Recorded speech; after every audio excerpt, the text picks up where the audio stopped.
participated in this morning session where I was on stage during Thomas Ehrlich's keynote.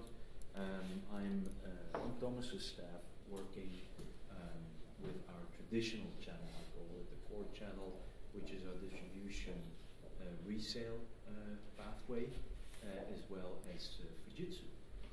And I've been with the company for a couple of years, 7 actually, in my 8th year, always working in channel roles within the EMEA team. So what I wanted to do, and I'm not sure, is there a clicker or just manual? Okay. Is to just give you an idea of what the EMEA channel is for Netapp, some of the things that are happening in there, some program changes that we're announcing, and really give you an update on that so that, you know, hopefully you have a good impression about what Netapp is doing with the channel, but again, as I said, give you time to ask questions, and I think with a couple of you we have some one-on-one scheduled later on, and then yeah, let's take it from there. So what does Netapp's channel in EMEA represent? We call it Unified Partner Program. I've spoken to a couple of you on that in the past. Unified means we've come from different channel profiles, if you like, partner profiles, be it a reseller, be it an SI, be it a host or a service providing partner. And actually the Unified program last year was all about how do we as an organization adapt our program to the changing reality out there based on what's happening with the cloud. The cloud is pushing some of our traditional VARs to think about becoming service providers. And what does that mean in their participation in the Netapp program? Well, what we did is we changed the underlying framework both from a legal contract perspective, but also from a programmatic perspective to say, well, you are now a Netapp unified partner. Your business model is traditional resale, that's perfect. Continue doing that. You maintain all the benefits that you have built up in that program, but as your business model evolves, you can evolve within our partner program and also become a service providing partner without having to go through new contracting and losing any benefits. 2,000 unified partners, does it mean that all your partners are compulsory parts of the partner program, or can they resell even if they are not registered? No, we do not sell through a partner that we don't know of. Okay. Okay? Not all partners that we know are necessarily blessed with program benefits, right? But Netapp's policy is we only sell through channels that we want to work with, that we know, and where we have a very solid methodology to be able to capture all the end user information where the product actually ends up, right? So from a compliance perspective, we need to have an end-to-end control over the chain that our product follows. Okay, so that is a very important element. It is actually, so you would call it a closed distribution model or a selective distribution model. It is really the basis of our channel model. Okay. Right? Okay. So 2,000 is less, significantly less than, let's say, 6 months ago.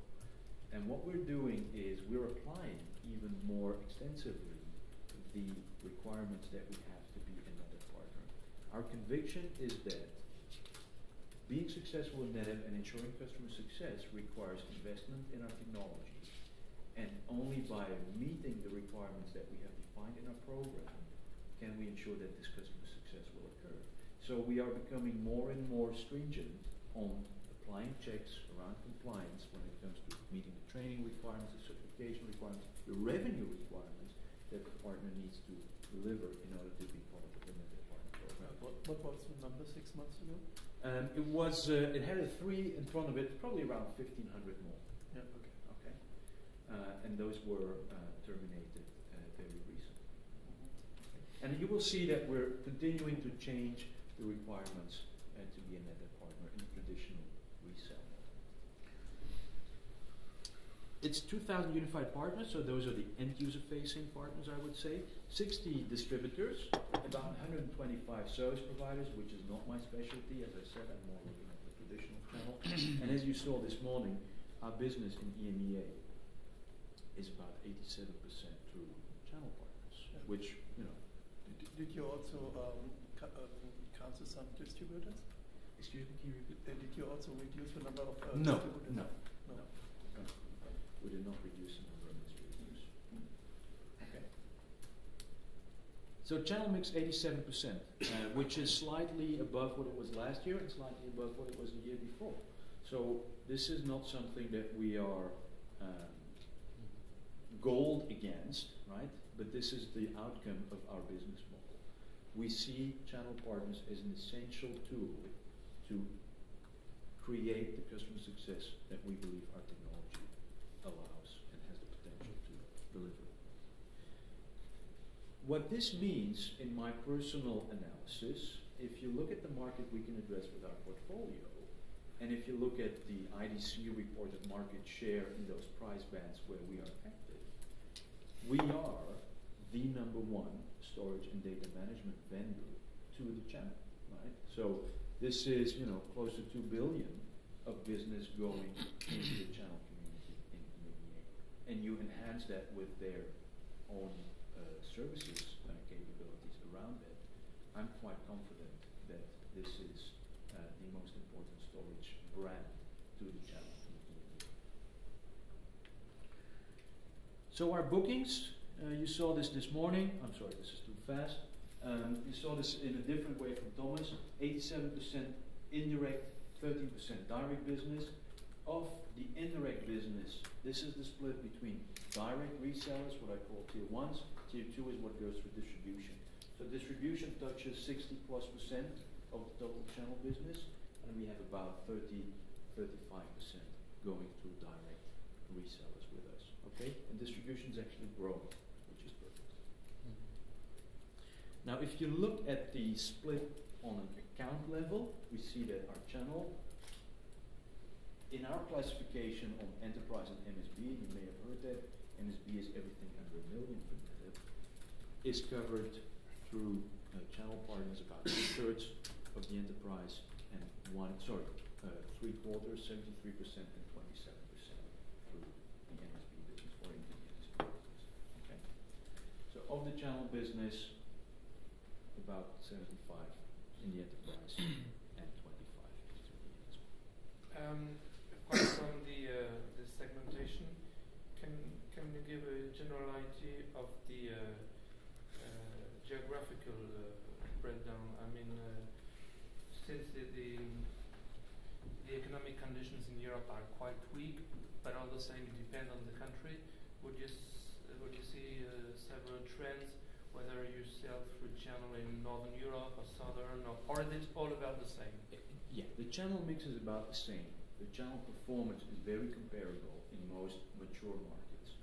The number that we would call out is what Thomas shared this morning around Africa and the Middle East area, where we saw tremendous growth last fiscal year, right? So we have very good performance in that market, which is 100% channel driven, Africa and the Middle East.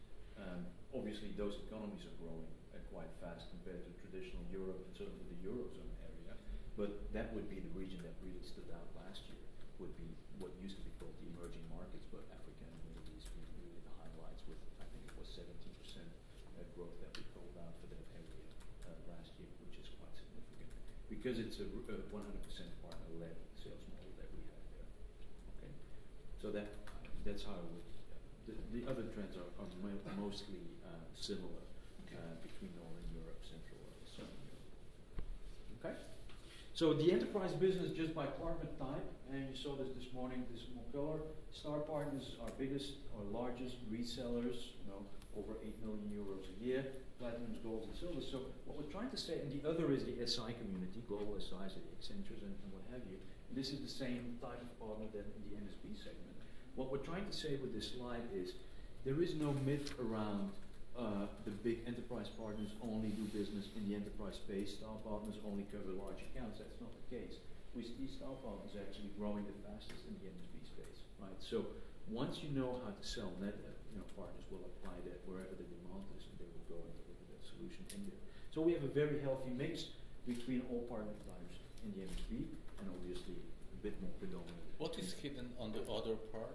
Other part is typically partners such as a GSI, a global SI, so that would be an Accenture, for example, that would not be considered a traditional reseller, covering some part of the enterprise business. And you see that those guys typically are non-existent in the MSB.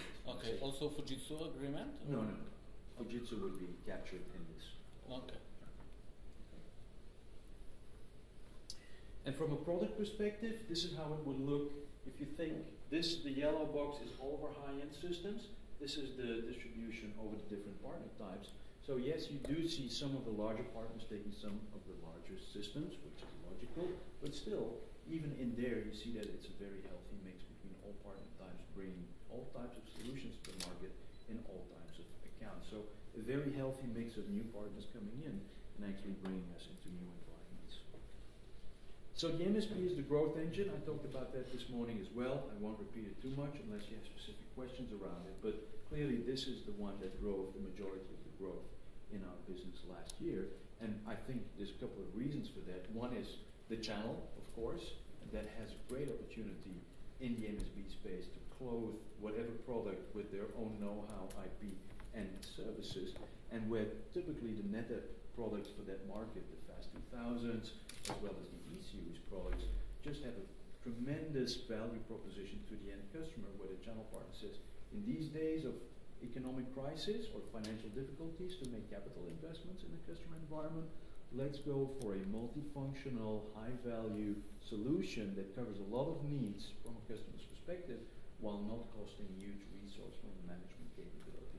So this is really a fantastic story for us at MSB. Okay, so we've been focusing on this for many years in Europe, and we continue to do so. We believe that still has great potential for us to grow. Okay? So partnering is our strategy. It's not just something that happens, as a buy effect, if you like. It is something that we design into the way we go to market.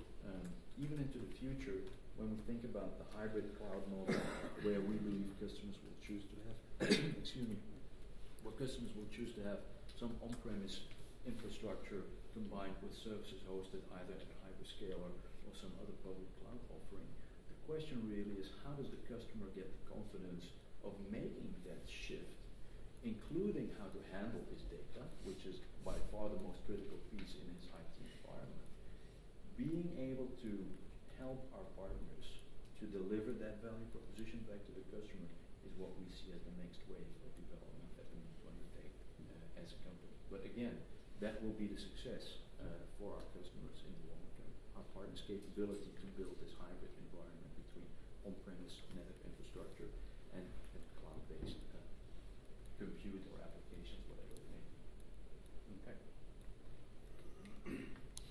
So this is something I like to put in, which is, some people are hard to convince, but this speaks for itself. We've been doing channels long before I started working at Netapp, but this is the trajectory that we're on. And again, there is no intention to make a change to that. It's helped us a lot in the last years to be successful and to remain successful. I think the loyalty that we get back from the channel is outstanding as well. So globally, our channel strategy, and I don't know how contradicting this may be with what you saw in Mark David's speech. I wasn't able to see it earlier myself, but the strategy that we have is quite simple. As a technology, we think that we are building what is the most appropriate and most performant data management platform for customers to run their data on and to build clouds on. And as we think about the channel community, what we really look at is this going to be a profitable business for our partners to be in, right? So Netapp, as a company and as a channel organization, looks on a regular basis, i.e. on a yearly basis, into the profitability of our business with those partners, and we benchmark it with other brands. So this is something that we commission a third party to interview hundreds of our partners worldwide, and they ask questions around the financials that those partners achieve with our business as well as with other businesses. I have a question about cloud computing, because out in the market, many resellers feel that reselling cloud computing is more complex than what they had envisioned. Yes.